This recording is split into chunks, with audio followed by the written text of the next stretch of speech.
Welcome, and I'm glad you're here to go over the buyer-broker agreement to show. Now, with a certain lawsuit that came about back in 2024, it was called the Burnett-Sitzer case. There was a requirement to have potential clients sign a buyer-broker agreement before a property is ever shown. Basically, to help buyers understand exactly what they're going to be responsible for and what your agent is going to try really hard to make happen. So there's two forms. This is the buyer-broker agreement to show property. There's also a buyer-broker agreement. We started calling them lovingly the dating form and the marrying form. The reason we call them this is because this to show form is a non-exclusive form. It's basically just saying, hey, on this particular time and day or for this particular period of time, you're allowing me to show you properties. We have some agreement for that, and that's in this piece of paper. And we're going to go over how this plays out. Now, the most important thing about this one is, again, it's non-exclusive, which means if I show you a property or you're shown a property by a real estate agent and you've signed this form, if the next day you choose to do something totally different, you don't enjoy working with a particular agent, you're not required to stay with that agent. The buyer-broker agreement does have stricter guidelines. It is exclusive. I mean, you know what, basically we have agreed that we're going to be really cool together. We want this to work out, and we're going to move forward with going through buying a home for you. Now, a lot of times the buyer-broker agreement to show is used for maybe people who've just met each other, or maybe there's a very short window of time that you want to check out a piece of property. There's lots of different reasons to use both of them. Typically, we'll start with the buyer-broker agreement to show. Both forms are very similar. This one is a one-page form. It has the buyer's name or names on it, our brokerage, and then the agent name. Now, you may work with multiple agents. Like sometimes we have team members who work together, and both of their names would be on this form.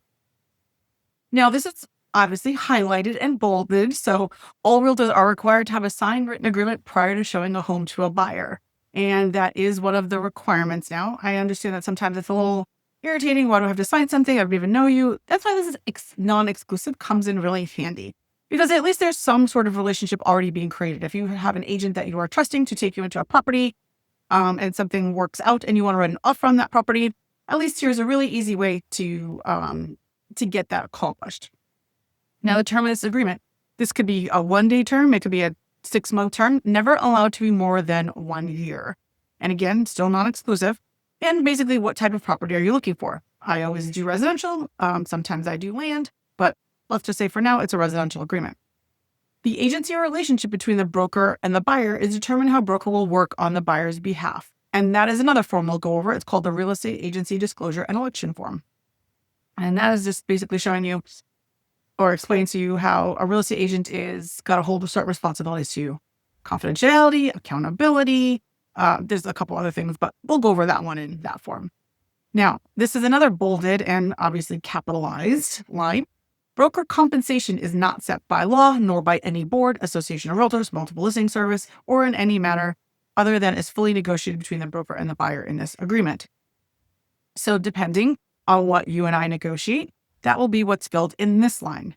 Now, one thing to know about this is we are allowed to put in a number here, and we are not allowed to go up from this number, but we can go down. So for example, if we're negotiating on your behalf and we have a particular number here, and we ask the seller to pay this particular number, but they counter with a different number. If it's lower, we can accept that or counter again, but we are not allowed to do anything if it goes higher. Not that I ever expect someone's going to offer me more, but hey, you just never know. So we start with a number that we feel comfortable and we've negotiated together. It's due at the time of closing. Now, from the majority of the deals, this is going to be paid for by the seller. It's not been a challenge so far, but in case for some reason it makes sense that the seller is not paying for the buyer's agent compensation, that's a discussion that would be had. And if it is all agreed upon that the buyer is going to be paying that compensation, and that is due at close of escrow along with your other closing costs. Now, it says the broker shall show property listings that fit the buyer's criteria, regardless of compensation offered by broker, by seller, or seller's broker, unless instructed otherwise, and by buyer in writing. And basically what that means is if you say to me, hey, Christy, I do not want to see any houses that are not willing to pay you compensation, we may not really know right up front if that's what it is. So all we do is we basically show houses and we write up an offer. And depending on if that offer is accepted and the compensation for the buyer's agent's allowed in there, that's one thing. But if you say to me, I do not want to see any houses that will not offer compensation, then I can make some phone calls. The majority of them are going to say something to the effect of, well, we want to see the whole entire offer package, which is fine. When this form first came out, there was a lot more discussion on what was being offered. So this line sort of, it's not as prevalent anymore, or as important. We show the houses no matter what. We put in our offer for compensation no matter what. So, we really don't usually know ahead of time. We could ask. Well, I guess in some situations, such as investor buyers, there's our investor sellers, they may not be offering compensation. So that's where that may go. Of course, equal opportunity, housing opportunity brokers' policies abide by all the rules of local, state, and federal laws prohibiting discrimination against any individual or group of individuals. And then we have a fair housing advisory also. So that is the buyer-broker agreement for showing, which is the very simple dating form.